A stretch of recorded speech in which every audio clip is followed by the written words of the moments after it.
So back with another NFXL podcast looking at the wildcard week games. And this time I'm going to look at the San Francisco 49'ers at the Philadelphia Eagles.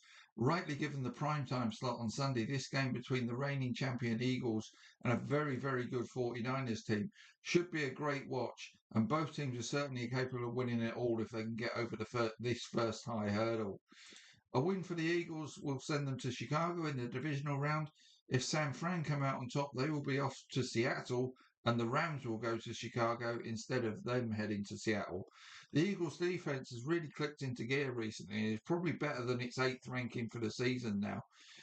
Apart from the Week 18 game where they rested their starters, the Eagles have given up an average of just 14.5 points a game since their Week 9 bye. But they may need to play at that level as their 20th ranked offense is averaging just over 19 points a game in the same stretch of games. The Eagles' D is also better against the pass, ranking fourth in that regard, as opposed to just 23rd against the run. The 49ers offense ranks eighth in the league, but is much better passing the ball than running it, which may not be good news for them in this particular matchup, but maybe this is the game that Christian McCaffrey produces on the ground for them. The 49ers ranked 16th overall for defense, 10th against the run, but a lowly 23rd against the pass. So I can see the Eagles' passing game doing well against this 49ers D, who are the ninth best opponent to face for tight ends, 14th for wide receivers, and 13th for passing quarterbacks. And with the 49ers ranking 29th in the league for getting interceptions, and the Eagles being best in the league for not throwing picks, they should be on pretty safe ground passing the ball. So can the 49ers generate enough offense to overcome the Eagles here?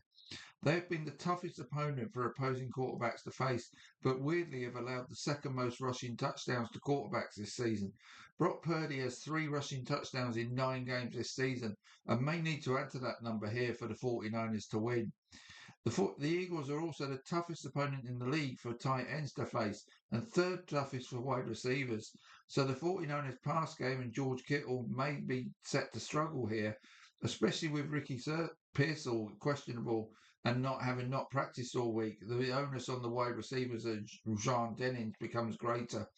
But there is hope for Christian McCaffrey. As I say, the Eagles are 10th best opponent for running backs to face.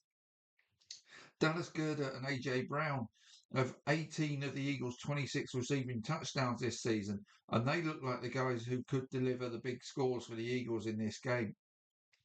And to be honest, I just cannot see Brock Purdy and Christian McCaffrey matching that on the ground for the 49ers, as their own passing game may struggle in this game, especially against an Eagles pass rush that has had 26 sacks in its last 8 competitive games. Injury-wise, it looks like Lane Johnson will be back at offensive tackle for the Eagles, and the same applies to the excellent Trent Williams for the 49ers, so which should help both O-lines considerably. But the 49ers are going to have it all on to contain that Eagles pass rush.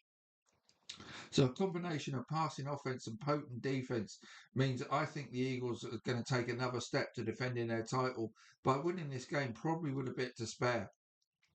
I've got them winning the game 24-16. So that'll set up, as I say, Philadelphia heading to Chicago for the divisional round, and Seattle will face the Rams in what could be a terrific game. So can the Bears continue their miracle season against the Eagles potentially in the divisional round? That's what we might be looking at as we move closer and closer to deciding who's going to reach the NFC Championship game and the Super Bowl. So that's my preview of this game. One more game to look at. The Los Angeles Chargers at the New England Patriots on Sunday, and then the Houston Texans at the Pittsburgh Steelers on Monday. I'll come back with previews of those games very soon. The Monday night game I'll put that out on Monday, but the Patriots and Chargers I'll do a recording of that very shortly. So stay tuned for that. See you soon.